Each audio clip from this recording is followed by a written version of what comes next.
नमस्कार विद्यार्थियों। हम चर्चा कर रहे हैं जयशंकर प्रसाद कृत महाकाव्य कामायनी की और कामायनी की श्रद्धा सर्ग की।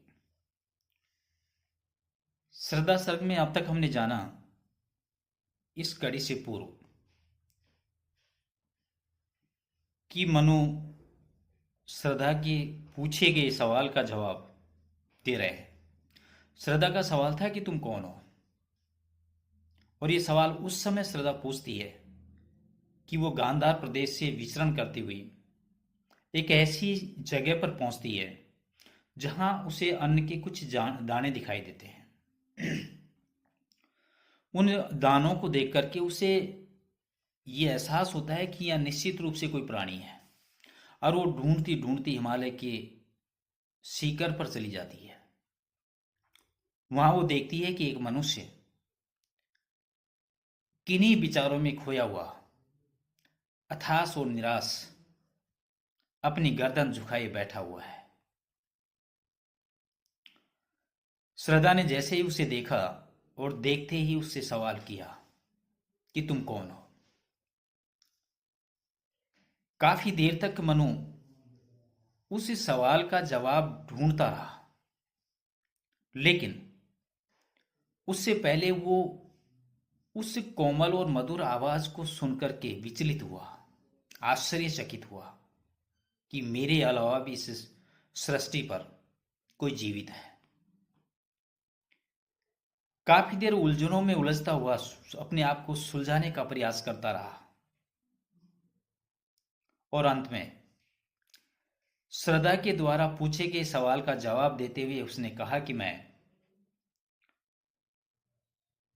आकाश और धरती के बीच में टूटा हुआ एक तारे के समान हूं, जो अपने मूल स्थान से तो मैं बिछुड़ चुका हूं, लेकिन कहां जाकर के गिरूंगा मुझे नहीं पता।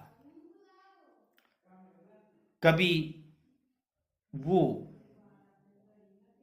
कहता है कि मैं अपने ही दुखों को समेटे हुए इस निर्जन वन में घूम रहा हूं, और मुझे कोई सहारा देने वाला दिखाई नहीं देता, सुनाई नहीं देता। वो कहता है कि मैं अपने जीवन की उलझनों को सुलझाने का प्रयास कर रहा हूं, लेकिन समझ में नहीं आता कि मैं मेरे जीवन की उलझनों को किस प्रकार सुलझाऊं।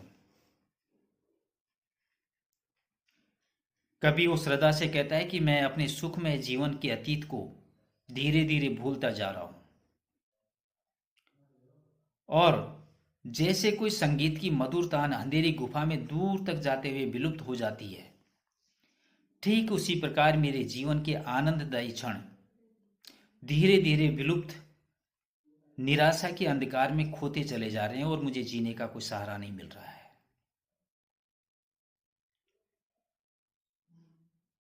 अब आगे क्या हूं मैं उद्भ्रांत, व्यूअर में नील गगन में आज वायु की भटकी एक तरंग, शून्यता का उजड़ा सा राज। मनु श्रद्धा के सवाल का जवाब दे रहे हैं।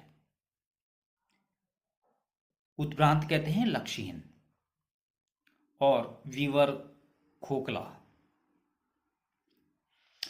क्या हूं मैं उद्भ्रांत।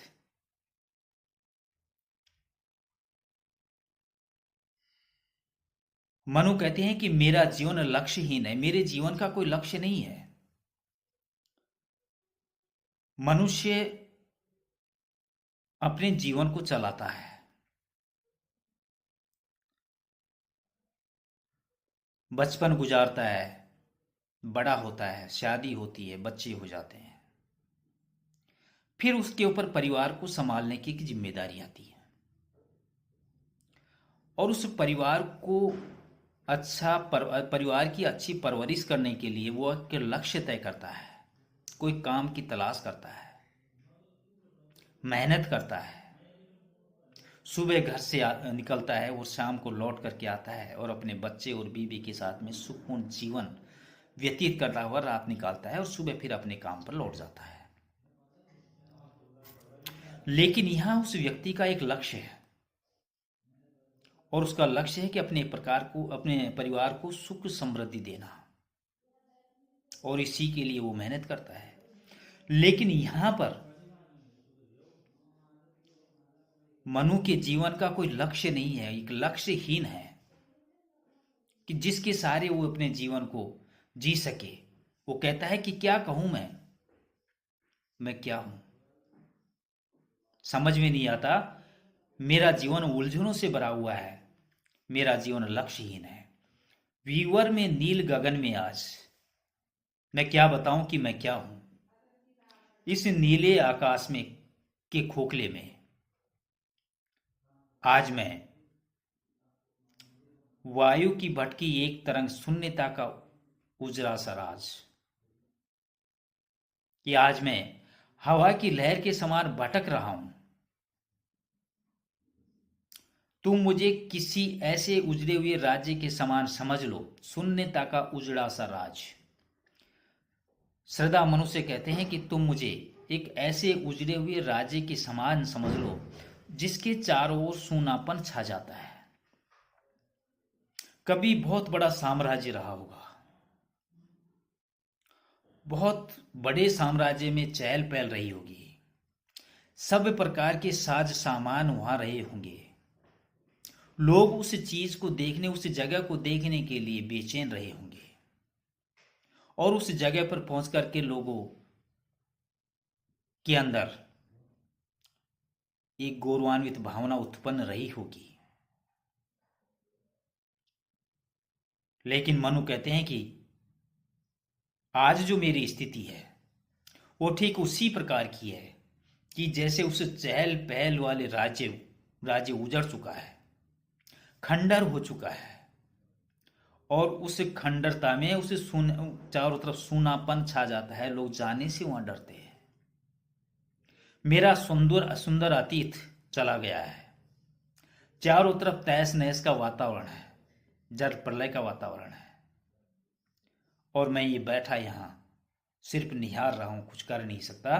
तो मेरा जीवन उस वायु से निकलने वाली लहर के समान है, जिसको कहां जाना है उसे नहीं पता। उसके जीवन में भटकाव के अलावा कुछ भी नहीं है।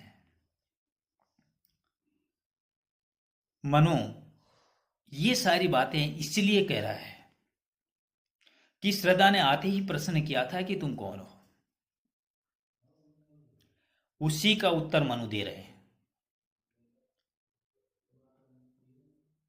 क्या कहूं क्या हूं मैं, अपने संबंध में थोड़ा पीछे कह आए और आगे भी कहते चले जाएंगे।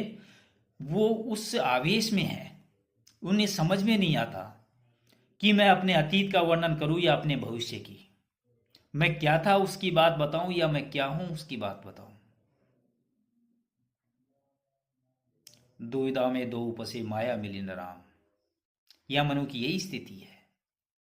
अतीत की तरफ देखता है तो सुख संपदा उसे नजर आती है, भविष्य की तरफ देखता है तो एक लुटा हुआ राहगीर नजर आता है। आज उसके पास कुछ भी नहीं है। उसका सुंदर अतीत वो देख सकता है, पा नहीं सकता। वो अपने भविष्य को सुंदर बना सकता है, लेकिन कोई सहारा नहीं है। यहां मन की उलझनों को सुलझाने का प्रयास तो मनु कर रहा है, लेकिन अपनी वेदना को श्रद्धा के सामने खोल करके भी व्यक्त कर रहा है। अगला, एक विस्मृति सा स्तूप अचेत, ज्योति का धुंधला सा प्रतिबिंब,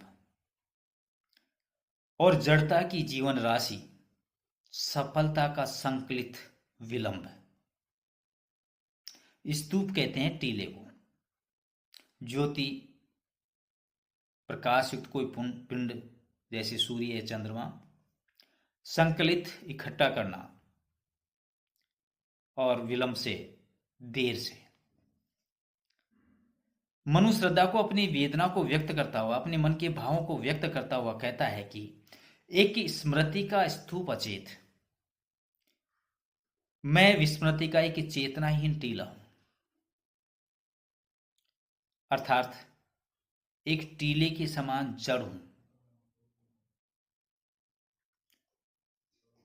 जो सुंदर भूतकाल की सब बातें भूल चुका है। स्तूप कब बनाया जाता है? जब किसी राजा, बड़े राजा, महाराजा ने कोई अच्छा कार्य किया होगा और उसकी याद में वो एक स्तूप बनाता है। उस स्तूप को देख करके गौरवान्वित महसूस करता है, आनंद की अनुभूति उसके हृदय को होती है। लेकिन आज जब सब कुछ नष्ट भ्रष्ट हो गया, सब कुछ खत्म हो गया, एक स्तूप खड़ा है,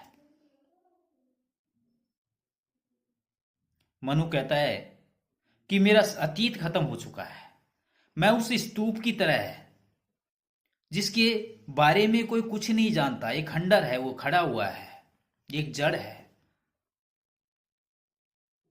क्योंकि उसका अतीत तो समाप्त हो गया है। अब वो चूने और पत्थर का मात्र एक स्तूप, एक खंडर के समान खड़ा हुआ है। तो मैं आज मेरे अतीत को खोने के बाद मैं उस खंडर नुमा हूं, उस टीले नुमा हूं जो जड़ है,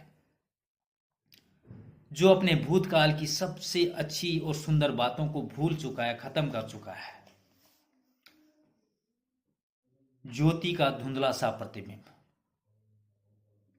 किसी प्रकाश पिंड के आगे बादल छाने से जैसे धुंधला सा प्रतिबिंब पड़ता है, वैसे ही मेरी गति समझो। आकाश में सूर्य पूर्ण ऊर्जा के साथ चमकता है, रात को चंद्रमा पूर्ण चांदने के साथ में चमकता है।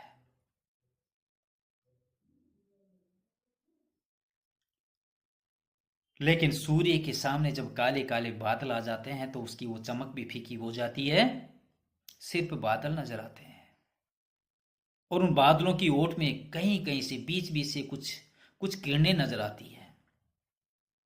यही स्थिति चंद्रमा की होती है। यहां मनु श्रद्धा से कहते हैं कि मेरी स्थिति भी उस उल्का पिंड की तरह है, जिसका अपना एक सुंदर अतीत था, जिसकी चमक थी, जिनका इतिहास बहुत अच्छा था। लेकिन दुख के बादल छा गए, प्रलय की अवस्था आ गई, और उस प्रलयकारी अवस्था के अंदर मेरा जो अतीत है वो भी एक प्रतिबिंब की भांति धुंधला सा प्रतीत होता है। सिर्फ क्षीण सा नजर आता है, और जड़ता की जीवन राशि सफलता का संकलिप्त विलंब है। मेरी भी वही गति समझो, अर्थात कीर्तिमान देव जाति को का मैं शूद्र वंशज हूं। मेरा जीवन जड़ता का ढेर है। देव जाति का वंशज जिनके पास संपूर्ण सुख सुविधाएं मौजूद है, जिनके एक आदेश पर मन में उठी हुई कोई बात तुरंत उसे मिल जाती है, आज वो एक सुंदर अतीत बन करके रह गया। आज मनु का जीवन वो जीवित रहते हुए भी जड़ के समान है, क्योंकि उसका कोई भविष्य उसे नजर नहीं आता। सफलता का संकलित विलंब है, और उसके सफल होने में देर होने लगी, अर्थात सफलता नित्य दूर होती चली जा रही है। आज उसे कोई चीज नजर नहीं आती, कोई अच्छाई नजर नहीं आती, कोई सहारा नजर नहीं आता, कोई उसकी चिंता को मिटाने वाला कोई आधार नजर नहीं आता। अपने अतीत को, अपने सुंदर अतीत को देख करके आज वो रोता है, क्योंकि आज उसके पास कुछ भी नहीं है। वो निर्जीव मात्र है, वो जड़ मात्र है। उसका अतीत खो चुका है, भविष्य उसे अंधकार में नजर आता है। अब उसके जीने का उसे कोई आसरा नजर नहीं आता। ऐसी दुविधा, ऐसी उलझन मनु के मन मंदिर में, मन मस्तिष्क में चल रही है, और वो जवाब देता है श्रद्धा के उस सवाल का कि तुम कौन हो। मनु सोचता है कि मैं क्या बताऊं, मैं कौन हूं, मैं क्या हूं, मेरा अतीत क्या है, मेरा भविष्य क्या है, आज मैं जो कुछ भी हूं, आज मेरे पास क्या है। तो ये सारी बातें मनु श्रद्धा को दुखी होकर के बताने का प्रयास कर रहे हैं। इस कड़ी में आज इतना ही। अगली कड़ी में हम आगे की चर्चा करेंगे। तब तक नमस्कार।